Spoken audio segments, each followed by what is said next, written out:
Hello and welcome to What a Hit, Son. This is the Retro Football Podcast for Retro Football fans. Today, I'm delighted to be joined by ex-Premier League player and England international, the one and only Carlton Palmer. How are you, Carlton?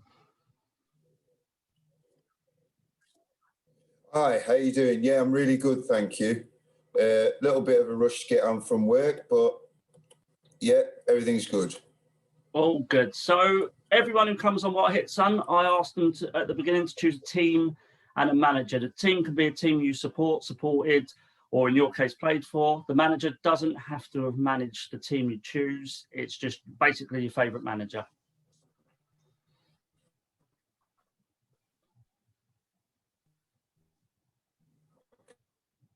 Okay, well, the team would be Sheffield Wednesday, the manager would be Ron Atkinson. Very simple for me. Oh, fantastic. Okay, so we'll get straight into it. How did West Brom come about?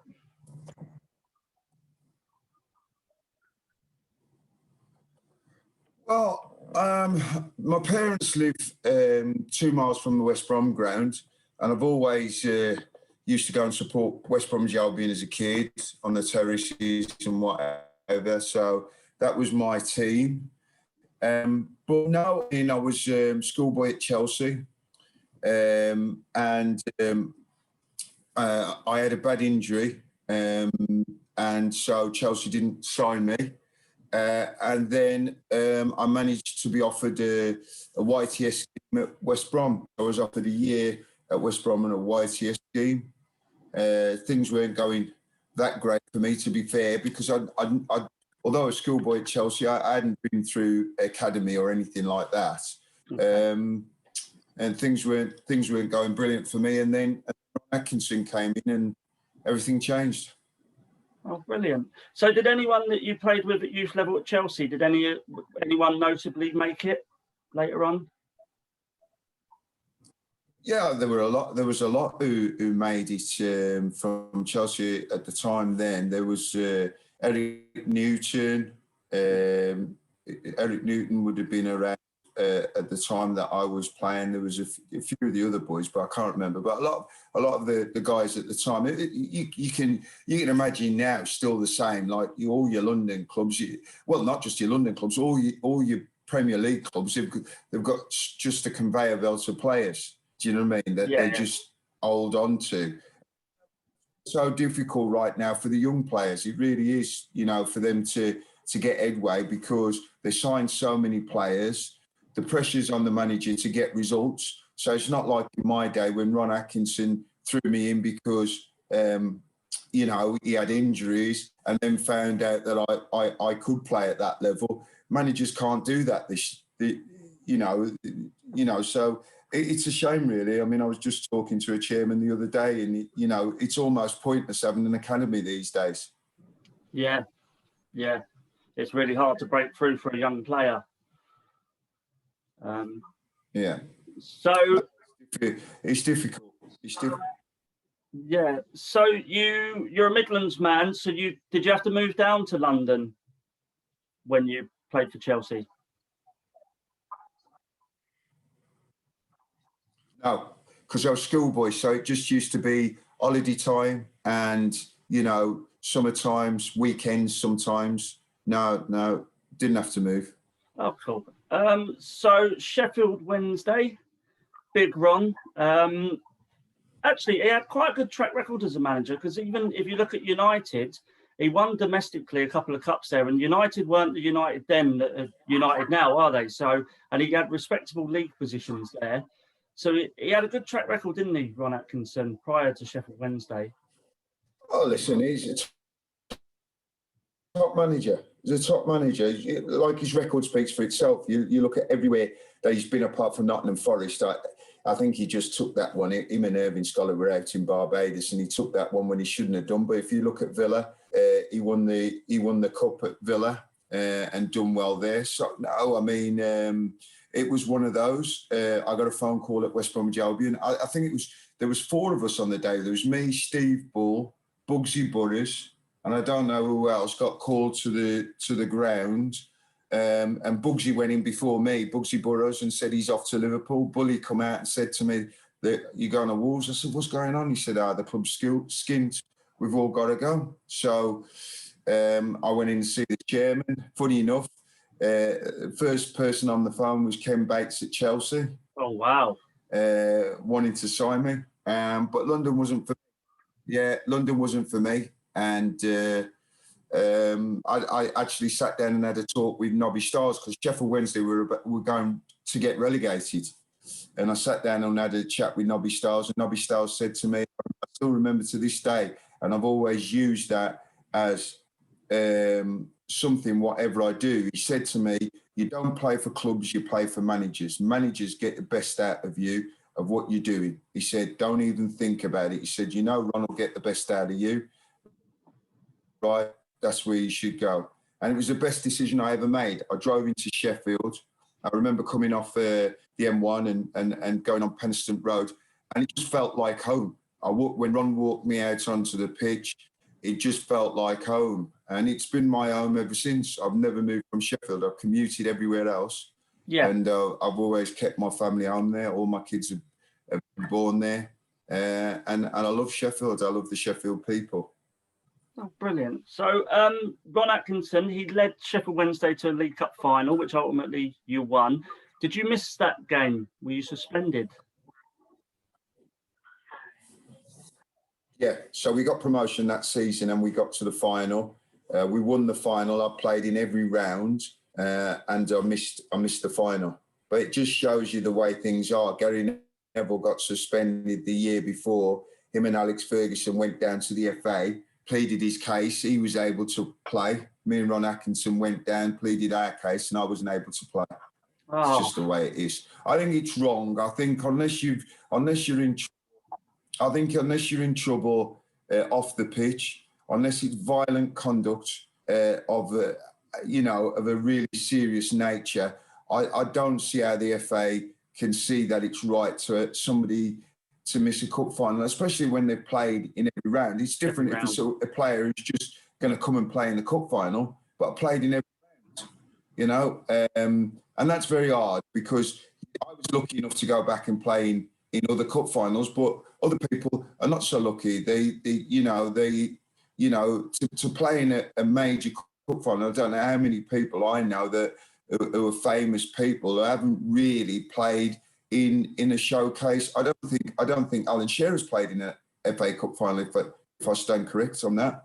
I think he's played in a cup final, but I'm not sure if he's played in an FA Cup final. So there's a lot of famous people who've had great careers who don't get to play in a showcase. So to deprive somebody of that, who didn't have a bad disciplinary record, it was a bad tackle, and it was a stupid tackle, and it was a sending off offence. But to miss a cup final over it, I felt it was harsh. But if you'd have said to me, would I rather have missed the cup final and they'd won it, I'd have said hands down, I'd rather they'd have won it, for the club, for the lads, for the supporters, and for everybody. So everything works out the way it's supposed to work out. That's my belief in life, anyhow.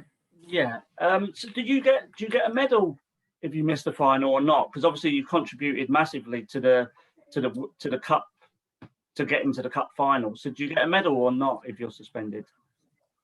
Yeah, no, I got a winner's medal. Ron Atkinson made sure of that. Yeah, well, you deserve it because you contributed massively. It's not the same though. It's not the same though. It's not the same because I know I didn't play in the final. I know they won, and I know I played in every round. But it's not the same. But as I said, I don't sit here and feel bitter about it. I feel proud that we managed to win the cup and get promoted that season. So, for the club, for the fans, and they were a great set of boys. The boys were brilliant the whole week that I wasn't playing. They kept me involved, and the gaffer was brilliant. So, there's nothing but good memories from them days. Okay, so he ended up going to Aston Villa, Ron Atkinson, which did leave a bit of a bitter taste in some of the fans' mouth because he sort of pledged that he was going to stay. Then he moved to Villa. Did that affect the change in the dressing room at all? What kind of effects? And you personally? It didn't affect the changing room. I mean, you have to understand when when sometimes things happen in football, you've got like Ron lives in Barton Green. He's a lifelong Villa supporter. He travels every day or every 2 days from Barton Green to Sheffield, which is a long way. Because he wasn't at that time of life where he was 40 odd, where he could move his missus up and whatever. His missus was settled in Barton Green and Maggie and whatever. Buddy Moreheath is on his doorstep where he lives. He was torn. I know he loved Sheffield Wednesday. He had his Sheffield Wednesday in his heart. He knew what he was doing there. And that's why, it was a very difficult decision for Ron. I understand why the supporters are annoyed, because I think if he'd have said he was going in the first place, it wouldn't have been so bad. But the fact that he said he was staying and then went, but he genuinely was torn. He genuinely was torn. So sometimes in life you have to put your family first. Maggie wasn't going to move to Sheffield. Football's a short, you know what happens. You've seen the game. All of a sudden, Ron up sticks, moves to Sheffield.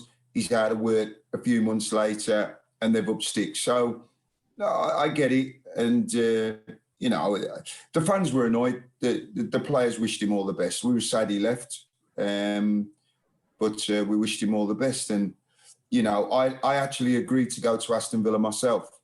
A deal was done with Ron for me to go to Aston Villa, and Howard Wilkinson stepped in the 11th hour, and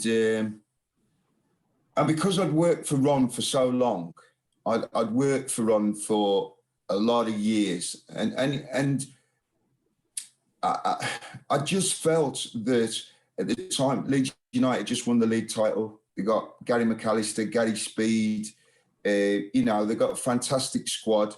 The manager was somebody different to Ron. I later found out that they had a lot of similarities, but he was different to Ron. And I just felt that, circumstances.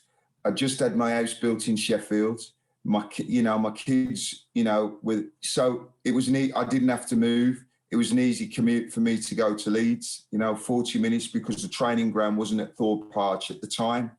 Everybody thought it was about money. Everybody thought it was about money when I took, leaving Sheffield Wednesday. Yes, of course, I was going to get paid more money. It was 2.9 million. I think it was the second highest transfer fee at that time. I think Alan Shearer had just gone for 3.2 million. So, yeah, there was more money involved, but that wasn't the reason why I chose Leeds over Aston Villa. It was just a lot of circumstances, and it's one I don't regret. I regret letting Big Ron down, because, as I say, I gave him my word. But again, he should have done the contract before he went off to the World Cup. He didn't. He allowed Howard Wilkinson to step in, and I was delighted to go and work for Howard Wilkinson. He's a stand-up bloke. He showed me a different side of the game. And I learned an awful lot. And now all of my coaching, everything I do is based on Howard and Ron, the way that they brought me up, really. Oh, brilliant. So at Wednesday, when Ron Atkinson left, Trevor Francis came in, and he guided you to essentially it was 3 cup finals, wasn't it? Because you played Arsenal twice in the FA Cup, once in the League Cup. What are your memories of those finals? Because obviously they're very memorable finals, and a lot of landmarks as well. I think it was the first finals that used odd numbers. It was the last ever FA Cup final replay, and it was almost the first FA Cup final to go to penalties, but they nicked it at the end. So what are your memories of the trilogy, as it were? Yeah, I mean, we were very confident going. We were very confident going into the Rumbelows Cup final. I mean, I think honours were shared during the season. We played them not long before the end of the season and drew at Hillsborough. So we quite fancied our chances. We had a few injury problems. We had a fantastic season. And in the first game, there was nothing. In all fairness, between the 3 games, there was nothing to choose between the teams, and the scoreline shows that. it could have gone either way. I think psychologically, you know, Arsenal winning the first game give them an edge going into the FA Cup final. In the FA Cup final, out of all 3 games on the FA Cup final on the Saturday, we battered Arsenal. We battered them, and I remember Paul Mercer saying to me as we walk off the pitch, he said, "That's your chance gone." You know, we battered Arsenal on the Saturday, and we should have beat them. We have a chance. On the Tuesday when we played the replay, Arsenal were on top the first half, miles the better side. And then second half, we were so strong it was untrue. You couldn't pick them. You know, Andy Linnigan scores the goal in what would have been if the ball goes out, it's penalties. That's as simple as it is. So you're talking replay and extra time, and in the last minute of extra time. So that shows you how close it was, and could have gone either way. Could have gone either way. Disappointing from our point of view, but to finish so high in the league and to get to 2 major cup finals again was a huge achievement. Would you have put yourself up for a penalty? Oh yeah, no doubt. Listen, I'm not one of these people that shy away from missing. Listen, at the end of the day, that's life. You know, you look. If there's people who'll sit there who will always criticise people who are prepared to put themselves forward. Those people who are doing the criticising, they're never the ones to put themselves forward. Never, right? They're not successful people in life. That's why they sit where they sit on their perch and criticise people. You see it all on social media now. All the people who do the criticising on social media, very few of them are successful. Very few of them have done anything of any note. It's just they're just given a platform where they can come out and criticise. So that doesn't worry me. Somebody who wants to criticise me who's never done anything in their life, that's fine. All right. If somebody wants to criticise me who's achieved something in their life, then that's a different ballgame. I'll sit and listen to them. So I don't worry about things like that. I always say to my children, I always say when I coach, be brave, you know, because somebody's got to win, somebody's got to lose, somebody's got to fail, and failure makes you stronger if you're a strong person, if you've got a desire that you want to achieve something. Yeah, it's fantastic advice. So, the FA Cup, they were great game, the replay, fantastic game. I watched it the other day, doing a bit of research, just an old-fashioned. I think it's a shame what's happened to the FA Cup. I don't know if you agree, but I think it's lost what it had. I've got to be honest with you. Football's lost a lot of what it's had. It doesn't thrill me with the same enthusiasm like it did before. You know, FA Cup final day, like it was when we played in it. It's on in the morning. They come to the team hotel. They go through the players, the build-up and all that. Now teams are only bothered about Champions League now, finishing in the top 4. Not bothered about the FA Cup. They're only bothered about the Premier League title and the Champions League. That's all they're bothered about. And it just devalues the trophy. And then you look at, you know, the money that's come in the game. It's put pressure on managers. So they play to win rather than play to entertain. I mean, I pick and choose the games I watch these days because, you know, you name a character in the game now in the Premier League. You name me one character.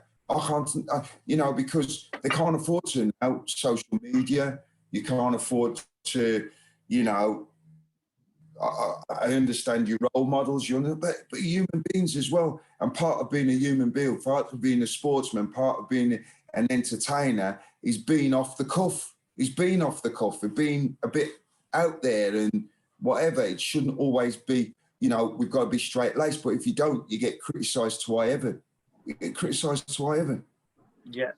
So, it was stuffed with characters, the Premier League. It used to be. Notably, the Crazy Gang, Wimbledon. Obviously, you would have played against Wimbledon when they were known as the Crazy Gang. What was it like going down there and playing?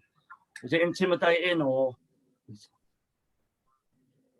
Well, no, it wasn't. Because, listen, the one thing about the team I played in at Sheffield Wednesday, we had a few Andy characters in the team, right? So we could fuck them and fight them. It didn't matter to us. So playing down at Wimbledon was not to us. Do you know what I mean? You know, we beat them down there. It's not a problem.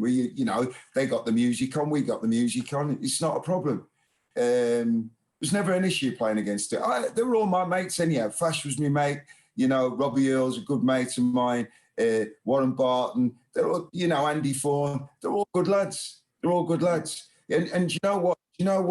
People don't give them credit because they call them the crazy gang. They were a fucking good team. They could play. Robbie Earl, Fash played for England. Warren Barton. The list goes on of the players. Andy Thorne, the players they got in the side, Dennis Wise, they could play. Laurie Sanchez, that was proven when they beat Liverpool. Yeah, they shook football up that day because they were mad because Liverpool were the team then, weren't they? Yeah, they were the team. They could play. And they had players who could play. They played a certain style, but they had players that could play. Even people talk about Vinnie Jones. Vinnie Jones is a good passer of the ball. People think they got this hard man image and, Vinnie likes to intimidate people. But let me tell you, Vinnie can play. He can get on the ball. He can pass the ball. And he proved that when he went to Leeds United. Yeah, fantastic. So where was the grounds that you liked playing at away? Well, you've always got your favourite grounds, haven't you? I mean, Liverpool on a Tuesday or a Wednesday night is something special. When the Cop's in full flow, it's a great place to go overnight match. Anfield, Old Trafford, fantastic place. Used to like playing at the Old Highbury, because the fans were right on top of you. Used to be a great atmosphere. Villa Park, great stadium to go and play at. Hillsborough was a fantastic stadium. Honestly, of a night time. When we were playing to packed houses and the place was bouncing. So, yeah, I mean, I just love playing football in that area. If you asked me now, and this is my kid's life, and you said to me, Carlton, I'll give you 100 grand a week to play in this era, I'd still stay in my era. I'd still stay in my era for all that's about. The football, the quality, the standard for me was better.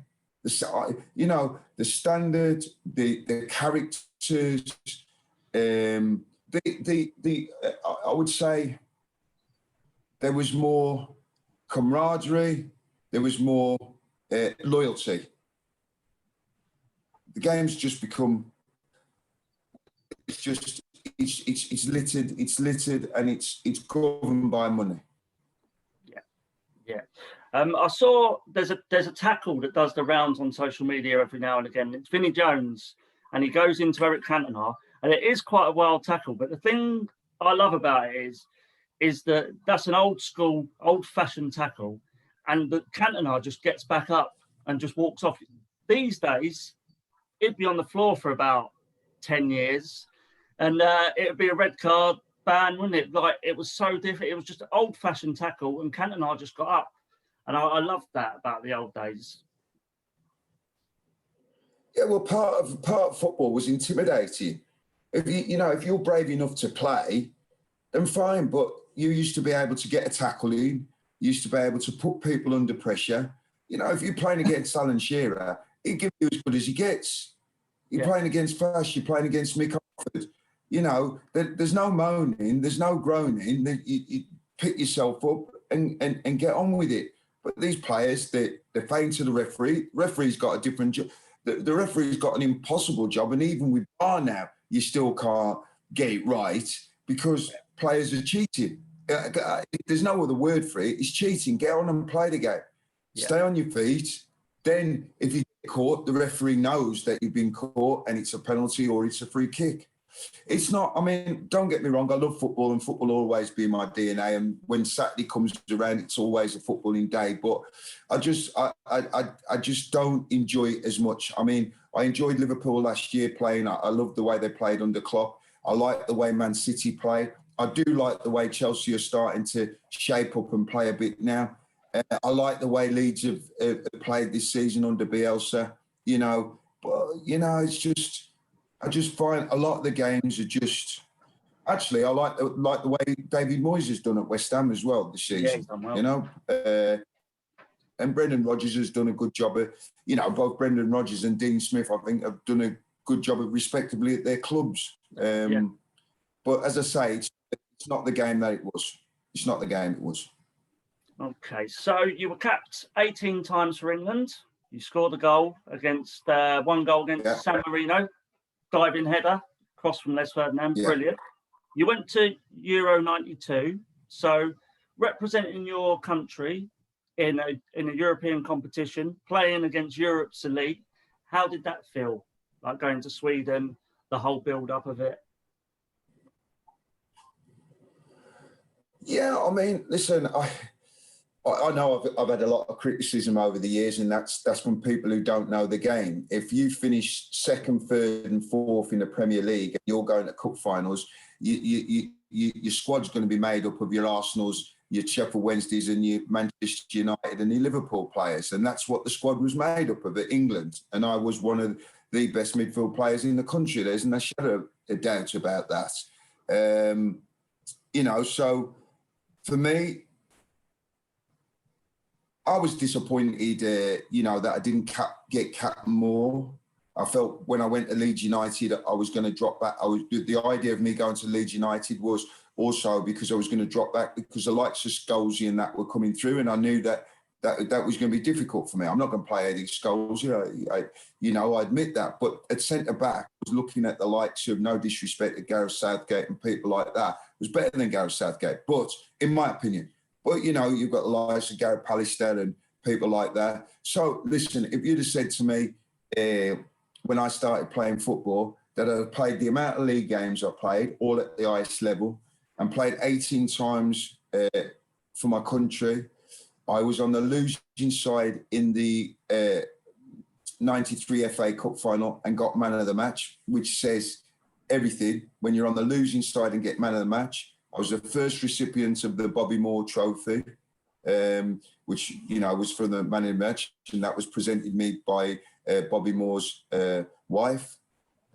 So if somebody had said that to me as a 15-year-old kid, that I would have had the career I've had, I'd take it all day long, day long. Exactly. So how did you deal with criticism when you were playing? Because it's got to be hard to take, especially when you're doing the best you can. But when people say to me, how do you deal with criticism? All I used to say to people is, if I was that bad a player as you're trying to make me out, then I keep getting selected for the teams I play for, keep getting man of the matches week after week and winning player of the years. I don't get involved in that. You see, what you have to do, I'm a strong character. So you need to be a strong character. So if you're going to be influenced by somebody who doesn't know, like say, the majority of the time if people are criticising me were comedians, right? Because I don't look like a footballer. But what the fuck do they know about football? I weren't being criticised by. I wasn't being criticised by ex-players, because players who played against me and played with me would never criticise me. So I didn't get involved in that. It's like me. Me and my wife were talking about this the other day about people kidding themselves.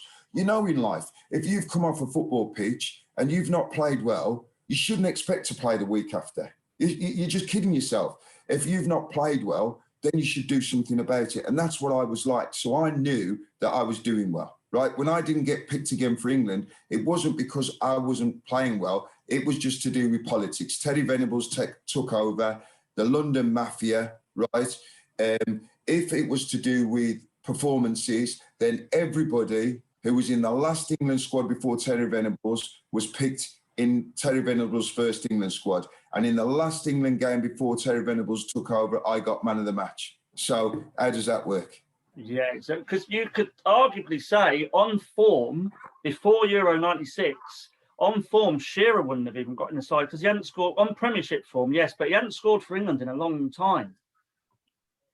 Correct. So listen, and that is what happens. A bit of politics comes into it. I at that time was a bit outspoken about racism and stuff like that, and so you never really know. But the bottom line is, if you ask Howard Wilkinson at the time, I'd just gone to Leeds United, and you see the way I played that season. You see who got picked ahead of me in the England squad. It wasn't fair, but it seemed to be a lot of the lads used to say to me, it seems to be a northern thing about lads not at that time not getting picked, although they were playing well. I don't know, but it's what it is. Like I said, I've got no bitterness. I've had a thoroughly fantastic career, played with some fantastic players, experienced some great nights in football, played under some great managers, and as I said, the banter I used to have going out on the pitch, if it was with Roy Keane or Paul Ince or Ray Parlour or Ian Wright or whatever, you just don't see that anymore. You just don't see it. You just don't see it. No. So speaking of characters, describe Gazza.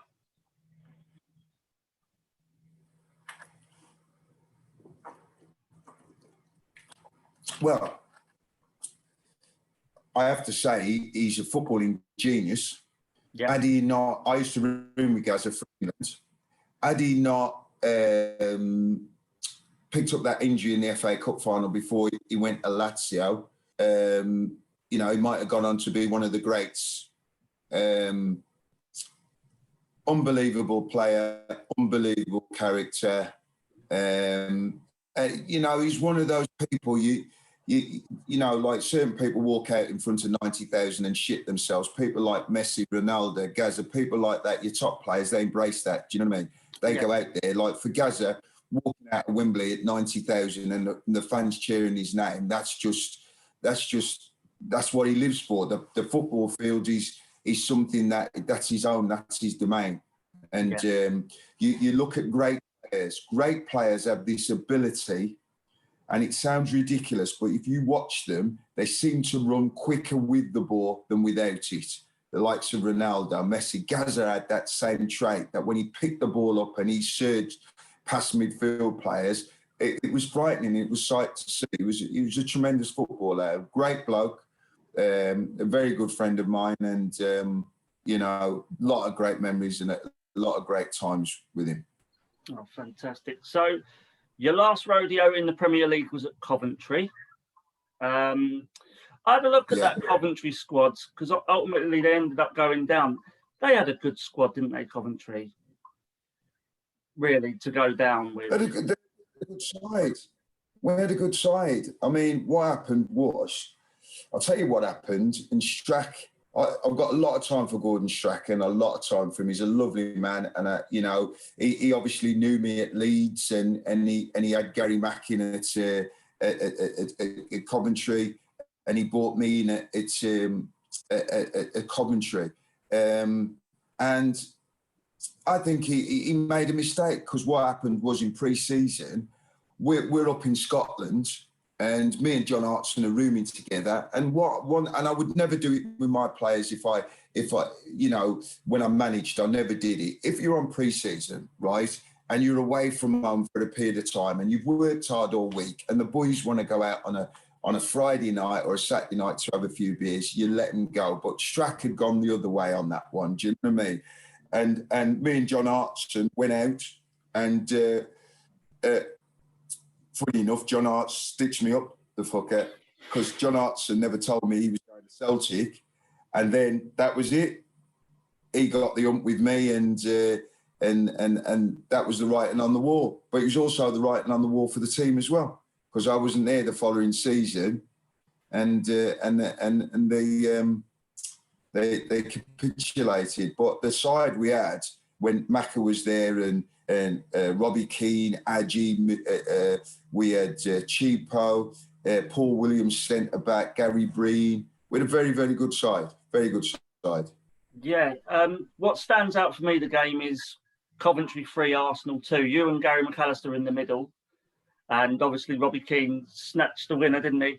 That was an amazing game. And at the end, the commentary, the reporter, he asked you, and you said something to the effect of, I don't prescribe to theories about age. If you're fit and healthy, you can play for as long as you want. And I thought that was brilliant.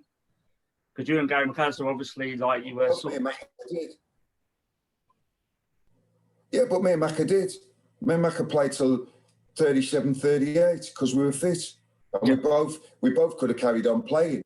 I think I certainly, I've never spoke to Macca about it, but I certainly just got to the point where I felt my body, to keep that level of fitness up that myself and Macca had at 37 and 38, it takes a lot and takes a toll on your body. And I just got to that stage whereby, enough was enough. And also I didn't want to stay and then all of a sudden start feeling that level starting to drop. And I just could feel that my level was starting to drop. So it was the right time for me to bow out at Coventry. Fantastic. So hypothetically here, you're going to captain a five-a-side team with players you played with. Who would be in your other four?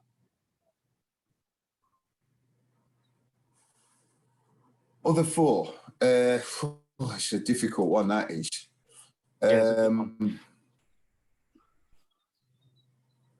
Well, number one, I would have in the side without a shadow of doubt. I'd have Des Walker at the back. Without doubt, at one time, I think Des was the best, in my opinion, one of the best centre backs in the world. So Des Walker would be in there.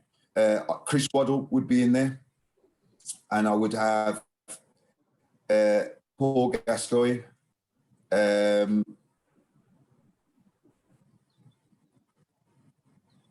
Ian Wright. I just think Ian Wright is just an unbelievable goal scorer. He's got one of those. Right. I remember playing against him at Leeds, and he run past me as he's going out. He said, I know I'm having a nightmare, but I'm going to score the fucking winner. Second half, he comes out. He's not done anything in the game. Jinx inside out, the keeper scores the winner. He's just had that knack. He was just a fabulous playing on the last man's shoulder. So I would say Ian Wright. How many's that picked? I think that's the four. Yeah, I think that's it. Is it Waddle? That's the fourth, yeah. Yeah, that's the fourth, yeah. Oh, what a team. So do you know, I watch a lot of 1 to 11s and stuff like that, and everyone who plays with Des Walker chooses him. Everyone who plays with Des Walker always chooses him. Not even an argument. No, it's not even an argument. It's not even an argument. I've got a lot of time for Tony Adams. I think Tony Adams, top bloke, top defender. I've got a lot of time for Sol Campbell.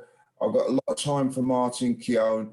I'm telling you now, I've got a lot of time for Gary Pallister, but I'm telling you now, without a shadow of a doubt, Des Walker was the best English centre-half for many a year. Because the one thing you've got to have, if you're going to play a certain way, is you've got to have pace. And he had pace to burn, but his reading of the game, and he wasn't the biggest in terms of being 6'1" and 6'2", but you told me how many times he got done of a cross or straight down the middle of the header. It was Phyllis, and he could play. When I played with him at Sheffield Wednesday, it was almost like I could almost push into midfield at times when I played at centre back, because he could take care of two on his own, no problem. Wow, fantastic. So you've touched on Ron Atkinson already, but you chose him at the beginning as your manager. Would you just like to give a summary of why you chose him as your manager and why he's special to you?